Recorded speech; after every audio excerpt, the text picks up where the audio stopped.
Hi guys, I am here with daily use English speaking practice sentences. These sentences are very easy, interesting and helpful in learning English. तो यदि आप भी इसी प्रकार के sentences से interested हैं तो प्लीज़ इसे ज़्यादा से ज़्यादा लाइक कीजिए, शेयर कीजिए और यदि आप चैनल पर नए हैं तो प्लीज़ इसे सब्सक्राइब कीजिए, बेल आइकन को प्रेस करिए ताकि इस प्रकार के वीडियो जब भी अपलोड हों तो उनका नोटिफिकेशन आप तक पहुंच सके।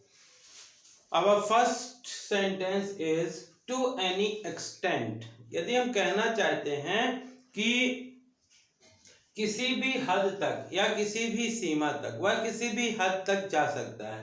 He can go to any extent। तो किसी भी हद तक के लिए to any extent। और यदि हमको कहना है बहुत हद तक, इसी को कहते हैं, कई बार बोलते हैं बहुत हद तक तुम्हारा आंसर जो है वो राइट है। तो बहुत हद तक या बहुत सीमा तक इसको बोलते हैं to great extent. Your answer is correct to great extent. इस प्रकार से धोखा देना, धोखा देने के लिए चार शब्द होते हैं। चीट भी कह सकते हैं, चीट मतलब भी धोखा देना। फ्रॉड, फ्रॉड मतलब भी धोखा देना। मिसलीड, मिसलीड मतलब भी गुमराह करना, धोखा देना। और बिट्रे मतलब भी विश्वासघात करना या धोखा करना। तो इस प्रकार से धोखा देने के लिए हम चार शब्दों का यूज कर सकते हैं, चीट, फ्रॉड, मिसलीड और बिट्रे। कई बार ऐसे बोला जाता है कि आपकी सभी गलतियों को माफ किया जा सकता है बशर्ते आप इन गलतियों को कभी दोहराएं नहीं। तो आपकी गलतियों को माफ किया जा सकता है, इसको इंग्लिश में बोलेंगे your mistakes can be forgiven.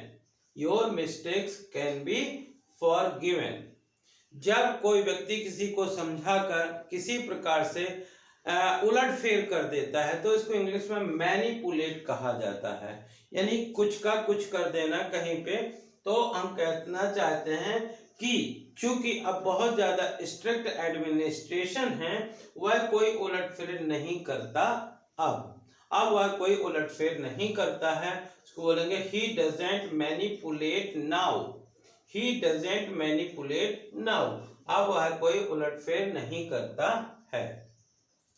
कुछ व्यक्ति होते हैं वो बात को बिल्कुल स्पष्ट रूप से मुंह के सामने कह देते हैं, चाहे किसी को बुरा लगे या भला लगे। तो यदि हम कहना चाहते हैं कि वह साफ साफ बोल देता है तो इसको बोलेंगे he speaks blunt. He speaks blunt. Many people bore me. कुछ लोग ऐसे होते हैं जिनको मिलने की हमको बहुत ज़्यादा इच्छा होती है, हम उनसे मिलने के लिए बहुत उत्सुक होते हैं, लेकिन कुछ लोग ऐसे होते हैं जिनके मिलने से हमको बिल्कुल भी प्रसन्नता नहीं होती बल्कि हम बोर होते हैं। तो यदि हम कहना चाहते हैं कई लोग मुझे बोर करते हैं तो बोलेंगे मैनी पीपल बोर मी। मैनी पीपल बोर मी। और उस बच्चे ने टीचर को ऐसा कुछ कहा कि वो परेशान हो गए, और हम कहना चाहते हैं कि छात्र ने अध्यापक को तंग कर दिया तो बोलेंगे the student bothered the teacher. The student bothered the teacher.